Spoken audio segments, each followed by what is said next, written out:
Bonjour, aujourd'hui le rituel de recharge énergétique sur une pierre. On parle vraiment d'une pierre d'une taille respectable. Vous voyez, on puisse se placer dessus. Une très belle illustration. Et vraiment sur cette... voilà, ce n'est pas un travail avec les pierres, il y aura autre chose. Il y a une autre carte qui est le lien avec les pierres. Là, on est sur une recharge énergétique. Donc vraiment très physique, plutôt physique, mais d'autres énergies aussi. On peut charger d'autres énergies.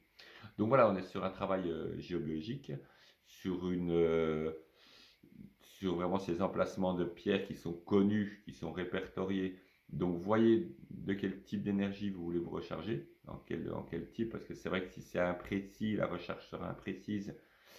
Soyez comme toujours dans les rituels assez précis au départ. C'est vraiment un point important, savoir exactement ce pourquoi on fait le rituel.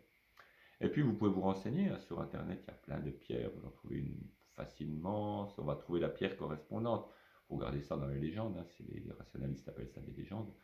Euh, et vous allez trouver la pierre correspondant à ce dont vous avez besoin. Ou vous la cherchez, c'est-à-dire vous la laissez vous trouver. Ou vous connaissez un lieu où il y a plusieurs pierres. Si vous êtes dans un site mégalithique, bon, si on prend Karnak évidemment le plus gros, mais dans un autre site mégalithique, il y a plusieurs pierres, laissez bien celle dont vous ressentez cette énergie.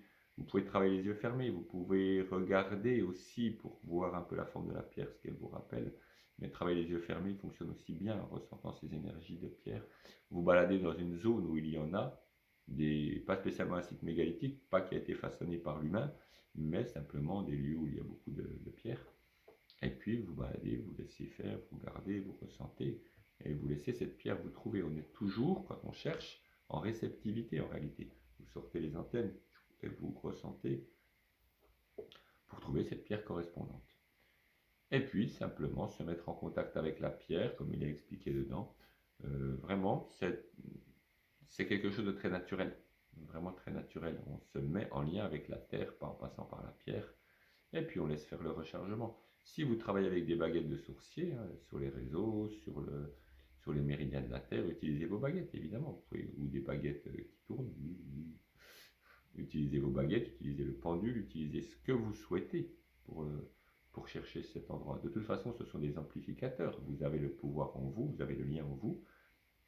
Baguettes et autres sont des amplificateurs. Donc utilisez-les si vous le souhaitez. Et puis après, simplement s'installer contre la pierre, sur la pierre, la serrer, s'allonger dessus, dessous. Les dolmens, par exemple, un dolmen est fait pour se décharger en dessous, se vider. Puis on passe sur le dolmen et on se recharge. Donc décharge, recharge. Si vous trouvez un puits négatif, positif, puits négatif, on se vide, puits positif, on se recharge.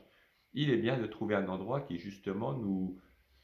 On parle souvent d'énergie, de mauvaise énergie, mais il n'y a pas de mauvaise énergie. Il y a de l'énergie qui peut ne pas nous convenir, ou qui en général nous décharge, ce qu'on ne recherche pas, sauf qu'à certains moments, on a besoin de cette décharge.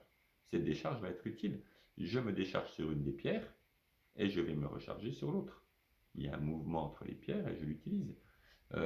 C'est vraiment important de voir les choses, non pas comme des choses négatives, ou seulement négatives dans la polarité. Si je parle de négatif, c'est polarité négative, polarité positive.